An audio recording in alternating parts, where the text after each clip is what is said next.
Hello students, क्या हाल है सबके? सब बढ़िया। नेक्स्ट वीडियो लेके आए कोऑर्डिनेशन कंपाउंड्स की, जिसमें आप लोगों को वैलेंस बॉन्ड थ्योरी मैंने लास्ट वीडियो में कराई थी। इस वीडियो में आपको क्रिस्टल फील्ड थ्योरी पढ़ाऊंगा और चैप्टर को करेंगे ख़त्म। उससे पहले कल मैंने कुछ क्वेश्चंस का सॉल्यूशन दिया था आपको, किसी को प्रॉब्लम आई थी उसमें। फार्मूले से नाम से फार्मूले कैसे बनाने उस तरीके के क्वेश्चन मैंने नहीं समझाए थे, तो एक बार वो क्लियर कर देते हैं और फिर फटाफट से चलेंगे क्रिस्टल फील्ड थ्योरी के ऊपर। देखिए, अगर क्वेश्चन इस तरीके से आ रखे हैं, टेट्रामाइन एक्वा क्लोराइड और कोबाल्ट 3 क्लोराइड, अगर इसका फॉर्मूला लिखना है तो सबसे पहले आपको क्या ढूंढना है? सेंट्रल एटम ढूंढना है। क्या है यहाँ पे? कोबाल्ट सेंट्रल एटम है। स्क्वायर ब्रैकेट बनाइए और कोबाल्ट को सबसे पहले लिख दीजिए। अल्फ़ाबेटिकल ऑर्डर में ही हम लोग लिगेंड को लिस्ट करते हैं। तो टेट्रामाइन सबसे पहले है तो टेट्रामाइन लिख देंगे, एक्वा है तो वाटर लिख देंगे, क्लोरिडो है तो Cl लिख देंगे, और क्लोराइड है इसका मतलब ये काउंटर आयन होगा। लास्ट में कभी भी सेंट्रल एटम के लास्ट में इस तरीके से कुछ लिखा है, या फिर लीगेंड के नाम से पहले इस तरीके से कुछ लिखा है विदाउट एनी स्पेस, तो इसका मतलब ये काउंटर आयन है। काउंटर आयन की गिनती हमें पता नहीं चलेगी क्वेश्चन में कि कितने लगाने हैं, नाम से पता नहीं चलता। कैसे पता लगेगा कि कितने काउंटर आयन लगाऊं, उसका तरीका मैं आपको बताने वाला हूँ आज। देखिए क्या करते हैं हम लोग, जो लीगेंड जो हमें सेंट्रल एटम दिया है उसकी वैलेंसी देखते हैं कितनी है। यहाँ पे क्वेश्चन में उसकी वैलेंसी दी है मुझे 3, तो मुझे 3 वैलेंसी सेटिस्फाई करनी है कैसे भी। देखो, अमाइन की वैलेंसी कितनी होती है? 0, इसकी वैलेंसी कितनी होती है? 0, इसकी वैलेंसी कितनी होती है? -1। ठीक है, तो अगर आप इसका ऑक्सीडेशन स्टेट निकालना चाहते हो, और कितना लाना है मुझे? +3 लाना है इसका ऑक्सीडेशन स्टेट। तो इसका ऑक्सीडेशन स्टेट +3 कैसे ला सकता हूँ? देखो, अगर आप इसको हटाओगे, 2 क्लोरीन को हटाओगे, तो ये इसे कैसे चार्ज दे के जाएगा? 2 पॉजिटिव चार्ज दे के जाएगा, 2 पॉजिटिव चार्ज दे के जाएगा क्लोरीन। अब तुम्हें नहीं पता, तुम कहोगे कि भैया यहाँ पे 2 कैसे पता चला हमें? चलो छोड़ो, ये 2 नहीं पता चला आपको पता ही नहीं यहाँ पे क्लोरीन कितना है। ठीक है, दूसरे तरीके से समझाते हैं। तो मैंने कहा कोबाल्ट का ऑक्सीडेशन स्टेट कितना है? कोबाल्ट का ऑक्सीडेशन स्टेट 3 है। ठीक, तो यहाँ पे मैंने लिखा 3। यहाँ पे मैंने लिखा क्या? इसका कितना है ऑक्सीडेशन स्टेट? 0 +0 प्लस वाटर का 0 -1। कितना आएगा इसे सॉल्व करके? 2 आएगा। तो इसका मतलब इस पूरे का ऑक्सीडेशन स्टेट कितना आ रहा है? 2 आ रहा है। तो क्लोरीन पे कितना लगाना पड़ेगा आपको? 2 लगाना पड़ेगा। इस तरीके से समझ सकते हो। ये एक तरीका हो गया कि क्लोरीन पे कितना लगेगा? 2 लगेगा। दूसरा तरीका क्या है समझने का, कि ये वाला क्लोरीन, और एक तरीका आसान, इस तरीके से करने की जरूरत नहीं पड़ेगी, ओरली हो जाया करेगा। ये वाला क्लोरीन है, अगर जो भी देखो, जो भी आपके लीगेंड हैं वो इसके चार्ज जो इसके साथ लगाएंगे हम वो माइनस के लगाया करेंगे। बाहर काउंटर आयन जो है वो अपना अपोजिट चार्ज इसे दे के जाता है, वो इसे अपना अपोजिट चार्ज दे के जाता है। तो ओरली करने का तरीका बता रहा हूँ कि मुझे इसका ऑक्सीडेशन स्टेट 3 लेके आना है।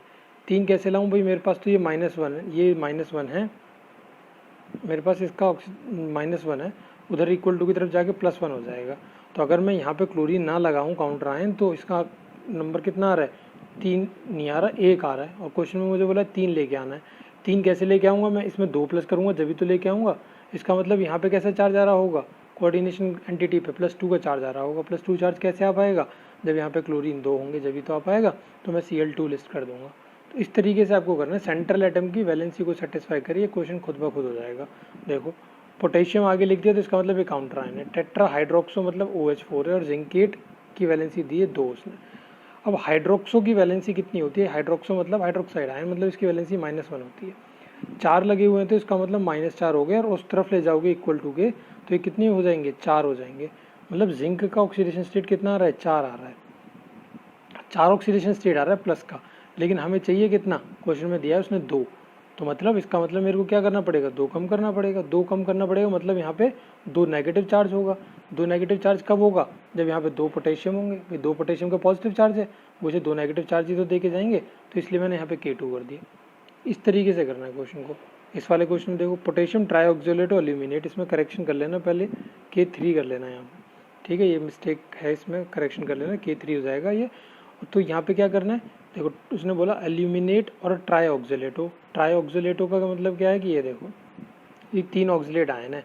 एक ऑक्सीलेट आयन पे होता है -2 का चार्ज। 3 ऑक्सीलेट आयन पे हो गया, 3 × -2 करोगे तो कितना आ जाएगा? -6, और इक्वल टू के उस तरफ ले जाओगे तो आ जाएगा +6। इसका मतलब एल्यूमिनियम की वैलेंसी +6 आ रही है। क्वेश्चन में मुझे 3 दी है, तो इसका मतलब मुझे क्या करना पड़ेगा? 6 में से 3 माइनस करना पड़ेगा। और 6 में से 3 माइनस कब कर सकता हूँ मैं? जब मैं यहाँ पे पोटेशियम के 3 लगा दूंगा, क्योंकि भाई पोटेशियम के 3 का मतलब 3 पॉजिटिव, और ये 3 पॉजिटिव में हटा दूँ तो यहाँ पे 3 नेगेटिव आ जाएगा। तो इसका मतलब मुझे पोटेशियम के 3 लगाने पड़ेंगे। इतना आसान है कि पता लगाना कि काउंटर आयन पे कितना नंबर लग रहा होगा। और देखिए एक एग्जांपल, डाइक्लोरिडो बिस इथेन 1 डायमाइन कोबाल्ट 3, ये बोला मेरे से। यहाँ पे मुझे काउंटर आयन गिवन ही नहीं है, काउंटर आयन गिवन नहीं है तो कैसे क्वेश्चन को करेंगे। देखो डाइक्लोरिडो मतलब ये भी क्या है, एक लीगेंड ही है, और बिस इथेन 1 डायमाइन मतलब ये भी एक लीगेंड है। सेंट्रल एटम क्या है, कोबाल्ट है यहाँ पे। तो मैंने कहा जब मुझे काउंटर आयन गिवन ही नहीं है तो स्क्वायर ब्रैकेट बनाओ और सेंट्रल एटम लिखो कोबाल्ट, और जो लीगेंड दिए हैं सबसे पहले उन्हें लिख दो। Cl2 हो गया, En2 हो गया, बिना डरे। अब क्या करना है, उसने बोला कि कोबाल्ट का ऑक्सीडेशन स्टेट 3 आना चाहिए। कोबाल्ट का ऑक्सीडेशन स्टेट 3 लेके आऊँगा मैं। देखो यहाँ पे क्लोरीन का कितना ऑक्सीडेशन स्टेट होता है, -1, 2 है तो कितना हो जाएगा -2, और En पे तो कुछ होता ही नहीं, En पे तो 0 होता है। इसका मतलब यहाँ कितना है -2, उस तरफ जाके कितना हो जाएगा, ये +2 हो जाएगा। कोबाल्ट का ऑक्सीडेशन स्टेट कितना आया, +2 आया। आना कितना चाहिए था, +3 आना चाहिए था। मतलब मुझे एक बढ़ाना है, मतलब मुझे +1 का चार्ज लगाना है, तो यहाँ पे मैं +1 का चार्ज लगा दूंगा। समझ गए आप, तो यहाँ पे +1 लगा देंगे चार्ज। अगर सपोज करो यहाँ पे वो होता, अगर यहाँ आगे क्लोराइड लिखा होता फॉर्मूले में क्लोराइड, तो हम लोग ये प्लस चार्ज नहीं लगाते। इस प्लस चार्ज का काम कौन कर देता, Cl कर देता, एक Cl लगा देते। इस तरीके से आसान है बहुत नेमिंग। टेट्रा कार्बोनिल निकल 0, टेट्रा कार्बोनिल निकल 0 क्या है, निकलेरा और CO4 लगा देंगे। कार्बोनेटो पेस पे तो कार्बोनिल पे कोई चार्ज होता नहीं है, तो इसलिए निकल का ऑक्सीडेशन स्टेट यहाँ से 0 आ जाएगा। इस तरीके से आई होप क्लियर हो गए होंगे अब सारे पार्ट्स। और दिखा देता हूँ 1-2 क्वेश्चंस। ये देखिए tetra hydroxo zincate 2, tetra hydroxo zincate 2, इसमें काउंटर आयन उसने दिया ही नहीं मुझे, तो मेरे को कोई ज़रूरत ही नहीं काउंटर आयन लिखने की। मैं लिखूंगा टेट्रा हाइड्रोक्सो जिंकेट है ना, जिंकेट मतलब Zn लिख दिया, टेट्रा हाइड्रोक्सो मतलब 4 लिख दिया। ठीक है, जिंकेट की कितनी बोली उसने वैलेंसी, कह रहा है 2 वैलेंसी होनी चाहिए। हमें पता है हाइड्रोक्सो की तो वैलेंसी 1 होती है माइनस की, और कितने 4 हैं, तो ये 4 माइनस की हो जाएगी। इक्वल टू की उस तरफ ले जाओगे तो क्या आ जाएगी, 4 प्लस की आ जाएगी। हमें चाहिए कितनी, 2 चाहिए, लेकिन मेरे पास 4 आ रही है तो 2 माइनस करने पड़ेंगे, तो इसका मतलब मैं यहाँ पे 2 नेगेटिव चार्ज लगा दूंगा। समझ गए बात को। तो बिना काउंटर आयन के इस तरीके से नेमिंग करनी है। इस वाले पार्ट को देखो, पोटेशियम टेट्राक्लोरिडो पैलेडेट, पैलेडेट मतलब सेंट्रल एटम कौन है, पैलेडियम है, लिख दिया Pd। और टेट्राक्लोरिडो है तो C4 लिख दिया, Cl4 लिख दिया। कितनी दी है इसकी वैलेंसी, 2 दी है। क्लोरीन -1 होते हैं, 4 लगे हुए हैं, तो उस तरफ ले जाओगे इक्वल टू के कितनी आ जाएगी वैलेंसी, +4 आ जाएगी। हमें तो 2 लेके आनी है, मतलब मुझे 2 कम करना है। 2 कम करना है मतलब यहाँ पे -2 का चार्ज लेके आना है। -2 का चार्ज कब लेके आऊँगा, जब यहाँ पे पोटेशियम जो होंगे 2 होंगे, जब भी तो होंगे भाई। 2 पोटेशियम हटा दोगे तो 2 पॉजिटिव चार्ज चले जाएंगे, वो इसे 2 नेगेटिव चार्ज देके चला जाएगा, तो 2 पोटेशियम लगा दूंगा मैं। इतना आसान है, कितना बढ़िया नेमिंग है। और देखो डायमाइन डाइक्लोरिडो प्लैटिनम, डायमाइन डाइक्लोरिडो प्लैटिनम मतलब यहाँ पे भी मेरे को क्या नहीं दिया, काउंटर आयन कोई भी गिवन नहीं है। प्लैटिनम लिख दूंगा Pt, डायमाइन NH3 का होल ट्वाइस, और डाइक्लोरिडो Cl2। अब प्लैटिनम का कितनी ऑक्सीडेशन स्टेट गिवन है, 2 गिवन है। अमोनिया का क्या ऑक्सीडेशन स्टेट होता है, 0 प्लस, ये कितना हो जाएगा -2, उस तरफ ले जाओगे इसे -2 को इक्वल टू तो कितना आ जाएगा, 2 आ जाएगा, और 2 ही क्वेश्चन में बोला था। इसका मतलब मुझे कोई चार्ज लगाने की जरूरत ही नहीं है, तो इसकी जो कोऑर्डिनेशन एंटिटी होगी वो कैसी होगी, न्यूट्रल होगी। इस तरीके से है क्वेश्चन। तो आई होप आगे की चीज़ें अब समझाने की जरूरत नहीं पड़ेगी, शायद सब कुछ समझ में आ जाएगा। इस वाले पार्ट को और समझा देता हूँ। हेक्सामाइन कोबाल्ट 3 सल्फेट, यहाँ पे क्या है, सल्फेट जो है वो काउंटर आयन है। ठीक, अब हेक्सामाइन कोबाल्ट बोला उसने, तो मैंने कर दिया हेक्सामाइन, और यहाँ पे कर दिया मैंने कोबाल्ट।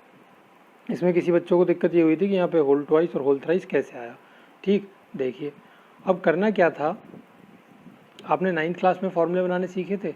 फॉर्मूले बनाने में क्या सीखा था आपने, क्रॉस मल्टीप्लिकेशन सीखा था, कि हम क्या कर देते थे, वैलेंसीज को एक्सचेंज कर देते थे, क्रॉस मल्टीप्लाई कर देते थे। सल्फेट की वैलेंसी कितनी होती है, -2, और इस पर कितना आएगा चार्ज यहाँ से, +3। तो हमने क्या कर दिया, इनको मल्टीप्लाई कर दिया और इस तरीके से निकाल दिया। इस पर +3 कैसे पता चला, क्वेश्चन में गिवन है 3 यहाँ पे, तो इसलिए SO4 का होल थ्राइस कर दिया, इसका होल ट्वाइस कर दिया।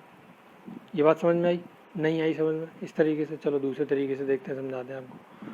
कोबाल्ट का बोला उसने ऑक्सीडेशन स्टेट कितना होना चाहिए, 3 होना चाहिए कोबाल्ट का ऑक्सीडेशन स्टेट। इसका मतलब यहाँ पे क्या लेके आना है तुम्हें, +3 लेके आना है भाई। इसका मतलब यही तो है कि कोबाल्ट का ऑक्सीडेशन स्टेट +3 है, तो टोटल +3 आना चाहिए। यहाँ पे अगर तुम इस चार्ज को हटाते हो, यहाँ से अगर मैं काउंटर आयन हटाता हूँ तो मैं चेक कर लेता हूँ कि यहाँ पे +3 आता है। अगर मैं सल्फेट हटाता हूँ तो एक सल्फेट हटाता हूँ तो एक सल्फेट पे -2 का चार्ज होता है, वो इसे +2 चार्ज दे के जाएगा।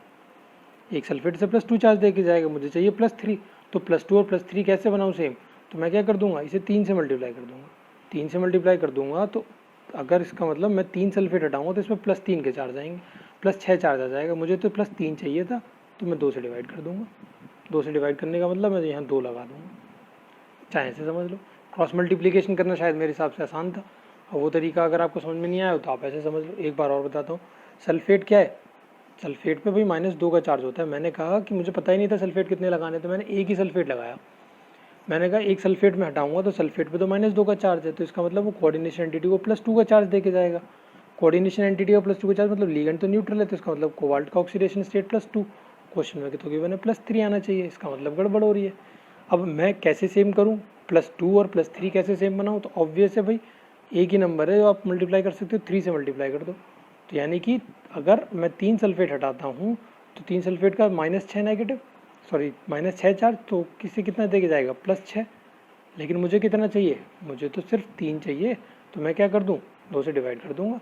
2 से डिवाइड कर दूंगा तो +3 आ जाएगा, तो इसलिए मैंने यहाँ पे 2 लिख रखा है। तो आप कैसे भी समझ सकते हैं, चीज़ें बहुत आसान है, बस थोड़ा सा अपना दिमाग यूज़ करते जाओ और क्वेश्चन को करते जाओ, आंसर खुद ब खुद आते चले जाएंगे। अब भी किसी को कोई प्रॉब्लम रही हो तो कमेंट करना सेक्शन में। अगला वीडियो जब लेके आएंगे इसमें एनसीईआरटी एक्सरसाइज कराएंगे, उसमें भी समझा दूंगा मैं कुछ पार्ट नेमिंग के, अगर किसी को अब भी समझ में नहीं आया है तो। ठीक है, तो इतना ही रखते हैं इस वीडियो में। क्रिस्टल फील्ड थ्योरी की नेक्स्ट वीडियो स्टार्ट कर दूंगा मैं, सेपरेट वीडियो दे दूंगा और उसमें क्रिस्टल फील्ड थ्योरी स्टार्ट करेंगे। मिलेंगे नेक्स्ट वीडियो में, अभी लेके आ रहे हैं उस वीडियो को। Till then take care of yourselves, bye bye.